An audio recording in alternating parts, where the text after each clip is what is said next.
The new USC football coach now joins us live in studio. Let's bring in Lincoln Riley. So I was telling my staff yesterday, fight on. Look at that. Couldn't come empty handed. Thank you very much, Lincoln. Absolutely. You know, my staff said this yesterday. They said, listen, Oklahoma's a great job. There's no reason. 99% of coaches in the history of the world would never leave Oklahoma. But there is something about you and your beautiful family and your young girls and that small town thing. And when you grow up in a small town, it becomes part of your life. You got to take some risks. Was that a component to leaving one of the top 5 jobs for, in my opinion, a top 1 or 2 job?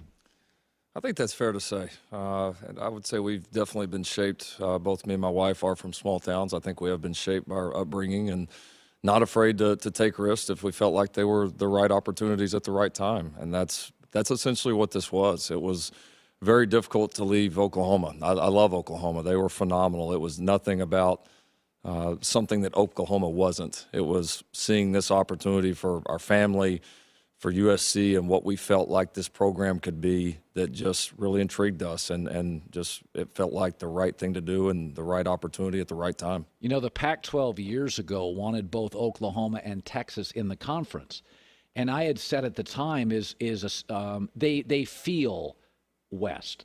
I know Oklahoma's part of the South, but I can't get my arms around Oklahoma in the SEC. Getting my arms around progressive Lincoln Riley in the Pac-12, it like fits.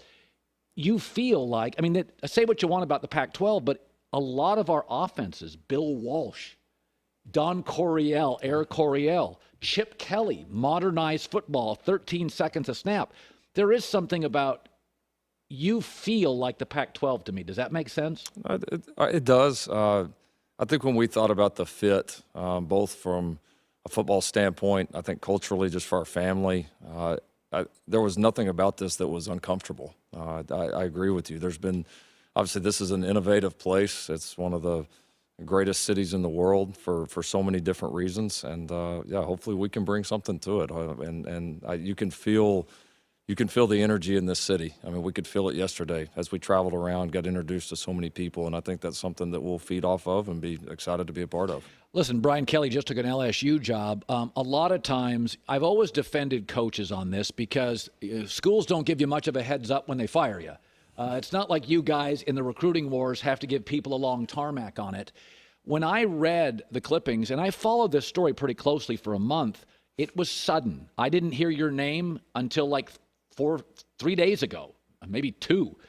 It felt sudden to me. Was it sudden? It was. It was very sudden. I was totally committed to our team as we made a championship and playoff run, and made that very clear to anybody that was interested. And yeah, we got to Norman late Saturday night, early Sunday morning. Had a conversation that USC had some serious interest, and slept for a couple hours, woke up, had a conversation with the USC people, and you could feel their energy. I mean, you could feel the leadership from the very top is willing to do the things that maybe haven't been done here as of recent to get USC to where it needs to be. And when you combine that commitment from the people in this university with the history, the tradition, the opportunities here at USC, the future's so bright, and just again to us, that excitement was tough to ignore. You know, it is interesting. Programs like this, then there's 6 or 7. Oklahoma's one of these. Alabama, Ohio State, USC. They're generally not your classic rebuild. They're more of a reboot. Right. There are some offensive line personnel issues for USC, but you haven't seen a ton of the footage, right? You're looking at film right now. Take me to what the process feels like to you, like year 1, year 2. Are you thinking about that in terms of, okay, this is what we implement first. This is where we go second. Here's our needs third. Or can you patch it up with a transfer portal now much more quickly?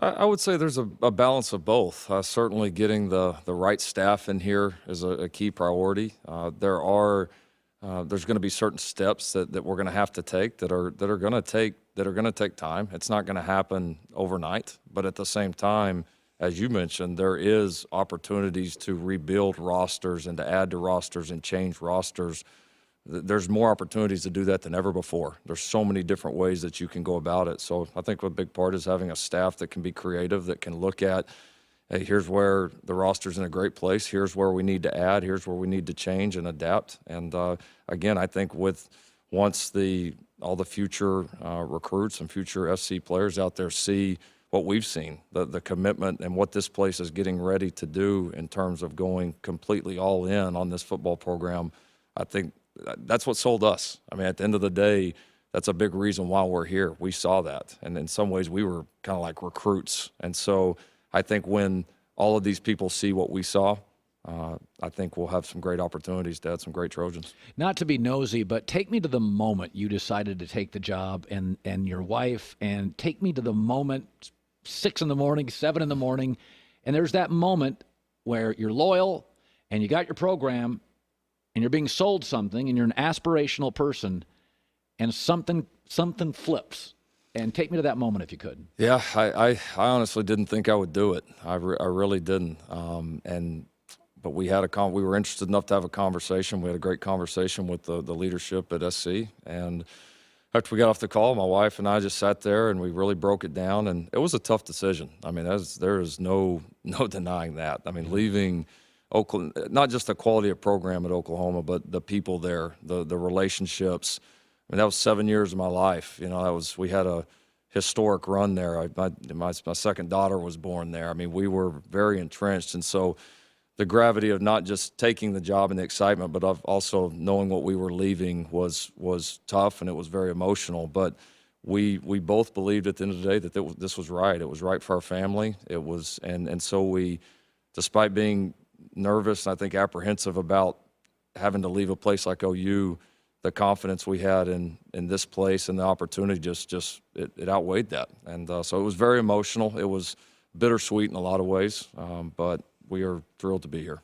By the way, the accolades for a 38-year-old coach, most wins by any Sooner coach first 5 years, most points per game by any Division I coach in the last 40 games coached.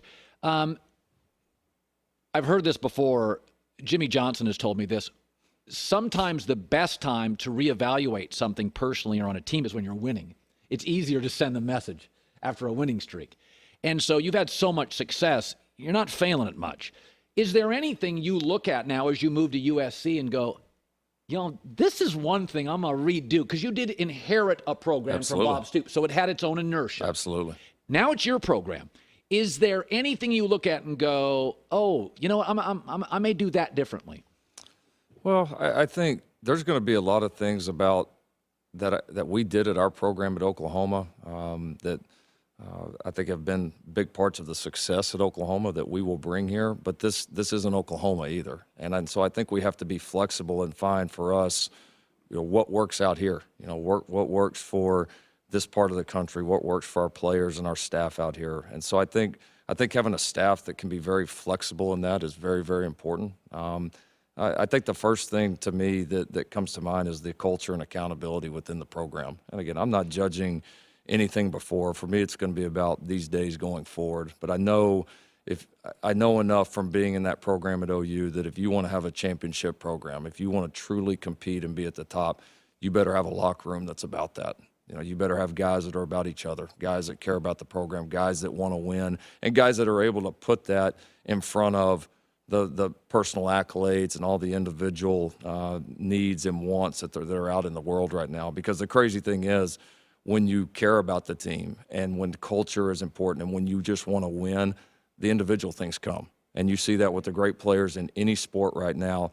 The majority of the great ones are great team guys, and a lot of their success has started because of that mentality. And so we're going to do everything possible to make sure that when somebody walks into our football program, when somebody gets around our program, they feel that. You know, Michigan beat Ohio State this weekend, and it was the first Jim Harbaugh team that I felt had a real identity. They always had talent. Michigan's always got talent. But I was like, oh, this is power football. This is a real identity. 7 yards a chunk. I mean, when Ohio State can't stop you, you're a good football team. If I said to you what you want USC to be in 2 years, if people go, oh, USC, blank. What football? I want a football brand. Yeah. I think so many people with the game and the way the game's evolved, talk about the speed, they talk about the throw game, all the flashy plays on the edge. It still comes down to physicality. It still comes down to being dominant at the line of scrimmages. And our best OU teams on both sides of the ball certainly had that. And so and I think that's what we have to build here. I think it starts with the big guys. It starts with being dominant on the fronts because that allows you to do all the different things that you want to do from a skill like to run standpoint. the football. Absolutely. We were tremendous at it at OU. It was a huge part of our success. It's something we believe in, and defensively the same way. We believe in building it from the front back, and so we're gonna. That'll be the approach, but I want people to see us play with an edge. I want people to see a smart football team and a team that plays for each other. And to be great, again, to be a championship team, you can't have holes. You can't have weaknesses. You got to be really strong on all sides this day and age, and we certainly are going to have the opportunity to build that. Pac-12 has always been, I think, the conference of innovation. I really believe that. There's other conferences that do other things. The Big Ten's always felt like, right in the middle of the country. Like, it's just cold weather football, and there's a certain player that you would recruit. You got to be a tough kid to play in that weather. And the West Coast, it's fast. We got Arizona schools and LA schools, and our cold city is Boulder, Colorado. We don't have all the snow out here. Yeah.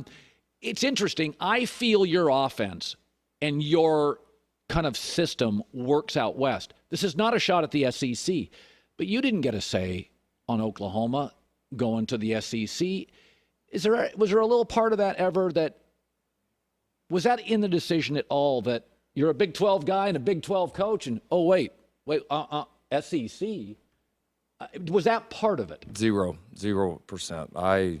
The leadership at OU was fantastic, communicating with me throughout that process, asked feedback. Certainly not saying I made the decision by any stretch, but I was able to give some feedback and be a part of those discussions. And I think it's going to be a great move for OU. I do. And that had no part of it. This decision really and truly, no matter what anybody thinks on the outside, was about this opportunity for so many different reasons, for my family, for the opportunity that we believed in as far as what USC could be and what we could do to help USC.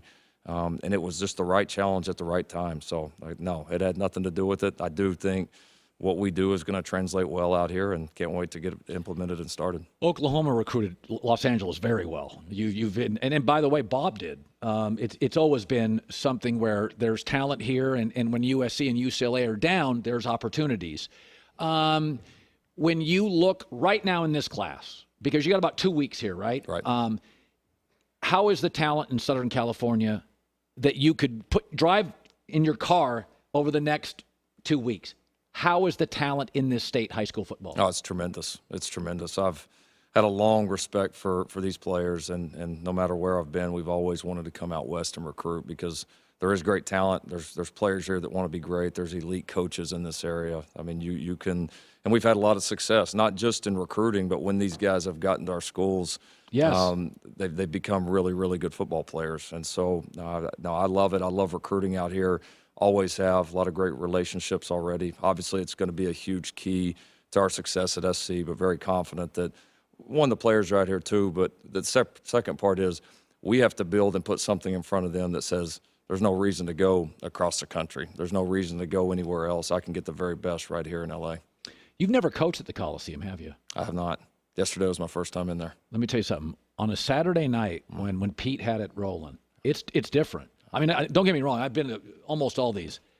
But Will Ferrell's over there, and you got it's such a crazy scene because in Los Angeles, it's always been a Laker, Dodger, USC market. It's nothing against the Rams. It's nothing against the Clippers, but it is such a, in big cities in America like New York and Philadelphia, Joy, and I think she's from Pittsburgh. That's a pro sports town in Miami, and I'm from, part of the country where it is like pro sports town. It's a remarkable scene in Los Angeles. This city of all these pro sports, when USC is rocking, it is the ticket in town. It's incredible. You're just going to have so much fun. Now, have you met with the players yet? I have. I got a chance to you did? Quickly. Obviously they play the game against Cal this weekend, so not trying not to step too much in there, but had a great chance to have an initial meeting with them yesterday. And will you start watching film on what works, what doesn't? Yeah, we will. It'll be a great chance for myself and the staff that we've already brought here to have a chance to evaluate them. We'll get to watch them practice a little bit this week, which will be great to start to get an idea of what our roster looks like and get to know these players. And so, yeah, it's one great advantage of being here early. Will you reach out to Pete Carroll? He, by the way, called, I don't know if you were told this, Pete Carroll called USC and was so overjoyed that you were hired. He's like, grand slam. He loved you being hired.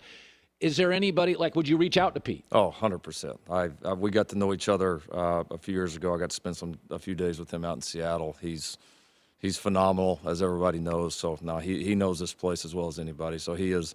I've got a long list of people that I can't wait to talk to, but he's certainly at the top. So in the next 6 hours, do you get in a car and go visit high schools? Absolutely.